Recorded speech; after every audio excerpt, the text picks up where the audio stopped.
লক্ষ্মী মায়ের রান্না রাতের চরণে আমি আমার ভক্তিপূর্ণ প্রণাম জানাই। পরম পূজ্যবাদ শ্রী বরদার রাতুল চরণে আমি আমার ভক্তিপূর্ণ প্রণাম জানাই। পরম পূজ্যবাদ শ্রী আচার্যদেব দাদার শ্রীচরণে আমি আমার ভক্তিপূর্ণ প্রণাম জানাই। সৎসঙ্গে উপস্থিত প্রত্যেককে আমার আনন্দিত জয়গুরু, যারা আসতে পারেনি তাদেরও আমি জয়গুরু জানাই। যাই হোক, আমরা সবাই জানি আমাদের মাতৃ সম্মেলন চলছে, এটা শ্রাবণ মাস। এই শ্রাবণ মাস বড় পবিত্রের মাস, খুব প্রত্যেকটা সৎসঙ্গের জীবনে বড় আনন্দের মাস। কেননা এই এক মাসটা যে আমাদের কী করে কেটে যায়, আমরা প্রত্যেকটা সৎসঙ্গী গুরু মা গুরু ভাই প্রত্যেকটাকে খুব মনের মধ্যে দিয়ে ভাবি কী করে এক মাস চলে যায়। তাই প্রত্যেকটা জায়গায় শুধু আমাদের মালতীপুর যোজনা কেন্দ্র, সারা বিশ্ব জুড়ে এই মাতৃভূমি সমাবেশ ধাম করে প্রতিষ্ঠিত করছে। কেননা স্বয়ং আমাদের বড় মা লক্ষ্মী মা 14ই শ্রাবণ রবিবার কৃষ্ণ দ্বাদশী তিথিতে ধরাধামে এসে উপস্থিত হয়েছিলেন। তিনি এসে আমাদের মায়েদের কীভাবে চলতে হবে তিনি নারী নীতিতে প্রত্যেকটা অধ্যায়ে কি সুন্দর করে রেখে গেছেন। তার জন্য ঠাকুর বলেছেন প্রত্যেকটা জিনিস করার সাথে সাথে যজন যাজন নিষ্কৃতি প্রার্থনা শ্রদ্ধানুষ্ঠান বই পাঠ করার সাথে সাথে আমাদের নারী নীতিও পাঠ করতে বলেছে। কেননা নারী নীতিতে মায়েদের নিয়ে বড় মা এত সুন্দর করে দেখেছে, যেগুলো আমাদের জীবনে প্রতিটা মুহূর্তে প্রতিটা সেকেন্ডে আমাদের কাজে লাগবে। তাই আমাদের নারী নীতি বারবার করতে বলা হয়। ঠাকুর বলেছেন যে আমি যদি মেয়ের রূপে জন্মগ্রহণ করতাম, করলে যেমন হতাম তোদের বড় মা করছে তাই। বড় মার কাছে যে কোনো মানুষ মা যদি আসতেন, প্রথমে তো ঠাকুরের কাছে আসতেন। কেননা এই ধরাধামে পরম প্রেমময় যেরকম পুরুষ ভগবান রূপে এসছেন আমাদের দয়াল ঠাকুর, আবার পরমা প্রকৃতি রূপে এসছেন আমাদের বড়মা লীলাসঙ্গী।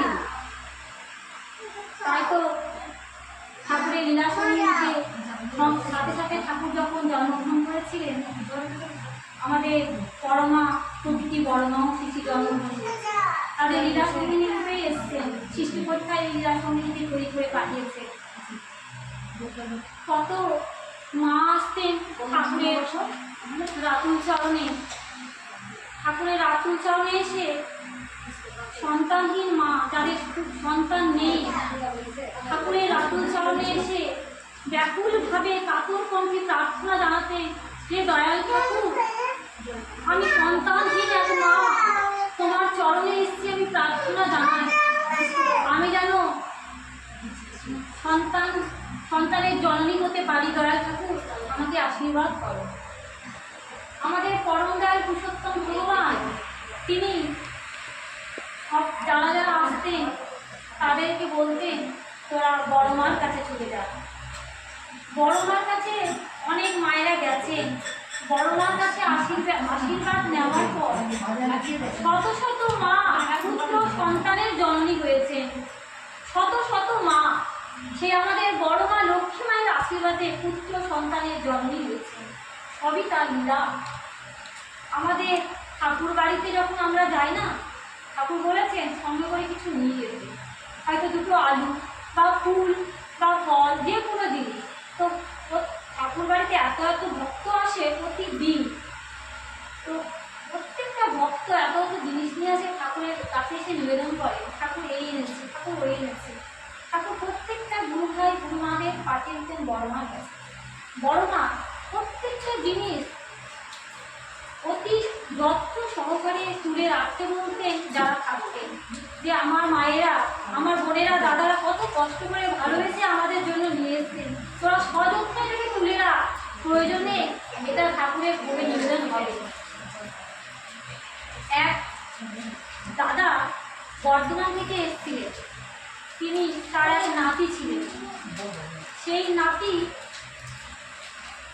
2-3 বছরের বেশি হয়ে গেছে, মানে প্রায় কথা বলার সময় চলে গেছে, হাঁটার সময় উপযুক্ত হয়ে গেছে, তা সত্ত্বেও তিনি হাঁটতেও পারেন না, ওনার নাতি কথাও বলতে পারেন না। উনি এসে নিবেদন করছেন ঠাকুরের রাতুল চরণে যে দয়াল ঠাকুর, আমি আমার নাতিকে নিয়ে এসেছি, সে কথাও বলতে পারে না, সে হাঁটতেও পারে না। ঠাকুর, সে কি কোনো বিকল্প ব্যবস্থা নেই? জানি না ঠাকুর, তুমি তো বলেছো কিসে ভালো কিসে আমার মঙ্গল আমি জানি না, তোমার ইচ্ছাই আমার মঙ্গল। আমার নাতির জীবনে কোনো মঙ্গল নেই, যদি মঙ্গল না হয় তাহলে এটাই যদি মঙ্গলে, তাহলে তুমি তাই করো।